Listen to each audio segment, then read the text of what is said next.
आज की हमारी जो वीडियो का टॉपिक है वो न्यू हिस्टोरिसिज्म है। ये हमारी लिटरेरी थ्योरीज़ की सीरीज़ है और आज हम न्यू हिस्टोरिसिज्म को डिस्कस करेंगे। तो न्यू हिस्टोरिसिज्म है क्या? A simple definition of new historicism is that it is a method based on parallel reading of literary and non-literary text, usually of the same historical period.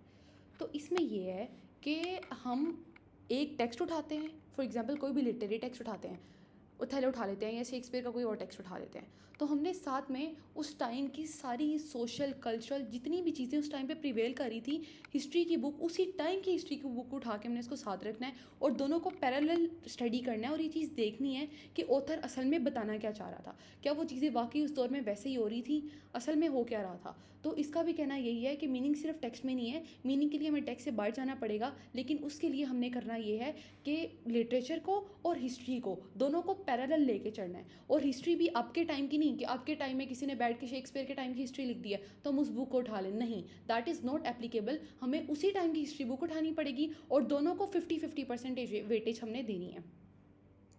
तो आप कह सकते हैं कि ये फिक्शन वर्सेस नॉन फिक्शन है। आप fiction पढ़ते हो और साथ आप उसका नॉन फिक्शन के साथ पूरा कंपैरिजन करते हो। अब यही बात है, we have to study the book parallel to the history book, history book should be written in the era of the text we are studying. ये सारी वही बातें आ गई हैं। उसके बाद इन दोनों में फ़र्क क्या है, न्यू हिस्टोरिसिज्म और ओल्ड में? पहली बात तो सबसे बड़ा जो डिफरेंस है वो इक्वल वेटेज है। पहले जो हिस्ट्री थी हम थोड़ा बहुत बैकग्राउंड नॉलेज लेते थे और उसके साथ चल जाते थे, लेकिन जो न्यू हिस्टोरिसिज्म है वो इस चीज़ की बात करता है कि दोनों को आपने इक्वल वेटेज देनी है। जो आप लिटरेरी टेक्स्ट पढ़ रहे हो उसकी भी वेटेज 50% है, जो आप हिस्ट्री बुक पढ़ रहे हो उस टाइम की उसकी भी वेटेज 50% है। और जो हिस्टोरिसिज्म है उसके अंदर हम वन वॉइस की बात करते हैं, लेकिन जो न्यू हिस्टोरिसिज्म है उसमें हम हर चीज़ को डिस्कशन करते हैं। फॉर एग्जांपल अब एक राइटर था, एक राइटर है, वो किसी एक एस्पेक्ट पे बात करता है और हिस्टोरिसिज्म में हम बात भी एक ही एस्पेक्ट पे करते थे, लेकिन जब हम पूरी सोसाइटी को रीड कर रहे हैं उस टाइम की, उसकी पूरी हिस्ट्री को रीड कर रहे हैं, तो ऑब्वियसली हम हर जो भी वॉइस होंगी सोसाइटी की हर चीज़ की बात करेंगे। अब जो इसके क्रिटिक हैं वो है माइकल फुकोट। उन्होंने दिया हमें पेनोप्टिक व्यू। पेनोप्टिक व्यू बेसिकली है क्या? ये एक जेल्स का डिज़ाइन था कि इस तरह से हो कि सिर्फ एक वार्डन दरमियान में बैठा हो और वो हर तरफ के जो वो प्रिजनर्स हैं उन पे नज़र रख सके। एक वार्डन अपने चारों इर्द गिर्द, मतलब एक सर्कुलर वे में होंगे वो जेल्स, और दरमियान में वो बैठ के वो सबको ऑब्जर्व करेगा। इसको बोला गया था पेनोप्टिक व्यू। तो माइकल फुकोल्ट का कहना ये है कि हमने हर चीज़ का पेनोप्टिक व्यू लेना है, हमने हर चीज़ को हर एंगल के साथ देखना है। जब हम पेनोप्टिक व्यू लेते हैं उसमें पॉलिटिक्स, कल्चर, सोशल क्लास, ये all that factors that inform us of that era, जो भी फैक्टर्स होंगे जो हमें उस एरा के बारे में बता रहे होंगे, हमने उस हर फैक्टर को साथ साथ नोट डाउन करना है। अब डिस्कोर्सेस क्या हैं? Discourse is not a way of speaking और writing but the whole mental state and ideology with encloses the thinking of all members of given society.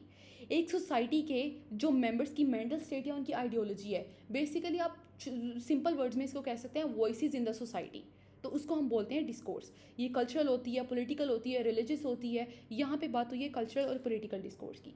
Cultural discourse क्या होगी?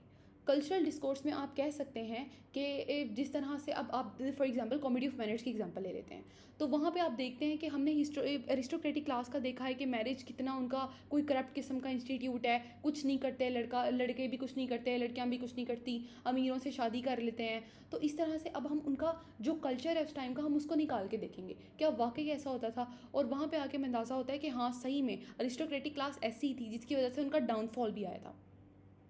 दूसरी तरफ आता है पॉलिटिकल डिस्कोर्स। अब एक पार्टी है, वो अपने हिसाब से, अब नवाज शरीफ की पार्टी आप ले रहे हैं फॉर एग्जांपल, तो वो क्या करेगी, उन्होंने जो इतने साल हुकूमत की है पाकिस्तान में, वो उसके अकॉर्डिंग बताएंगे कि हाँ भाई ये हमने तो बड़ा अच्छा काम किया था। लेकिन हम क्या करेंगे, वो कहते हैं हमने ये बनाया, हमने ये किया, इतने बड़े बड़े काम किए। लेकिन हम क्या करेंगे, हम उसी दौर की साथ हिस्ट्री बुक्स निकाल के देखेंगे और इस चीज़ का अंदाज़ा लगाएंगे कि क्या वो बात जो कह रहे हैं वो बात ठीक है।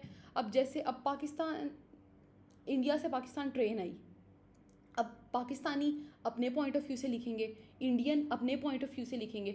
हम उस टाइम की हिस्ट्री बुक्स निकाल के देखेंगे और प्राइमरी सोर्स तक पहुंचने की कोशिश करेंगे कि असल में ठीक बात तब क्या थी। इसके एडवांटेजेस क्या है न्यू हिस्टोरिसिज्म के? ऑब्वियसली बहुत सारी इन्फॉर्मेशन मिलती है टेक्स्ट के बारे में, हम टेक्स्ट को कम्प्लीटली अंडरस्टैंड करते हैं, ऑथर कहना क्या चाह रहा था उस सोसाइटी में, इस बात को समझने की कोशिश करते हैं। और उसके अलावा हमें डाटा बहुत ज़्यादा मिलता है, इट प्रेजेंट्स डाटा, हम कंक्लूजन्स ड्रॉ करते हैं कि क्या ठीक था क्या नहीं। Material it self is often fascinating. बहुत से लोग होते हैं जिनको बड़ा पसंद होता है ऐसी चीज़ों को पढ़ना, ऐसे होते हैं रीडर होते हैं। और उसके बाद इसका डिसएडवांटेज क्या है, हम अपना जो टेक्स्ट से फोकस है वो लूज़ कर जाते हैं। एक लिटरेरी टेक्स्ट है, हमें इसको जैसे पढ़ना चाहिए हम वैसे मतलब काफ़ी डीप एनालिसिस के अंदर चले जाते हैं, मेन टेक्स्ट से अपना फोकस लूज़ कर जाते हैं।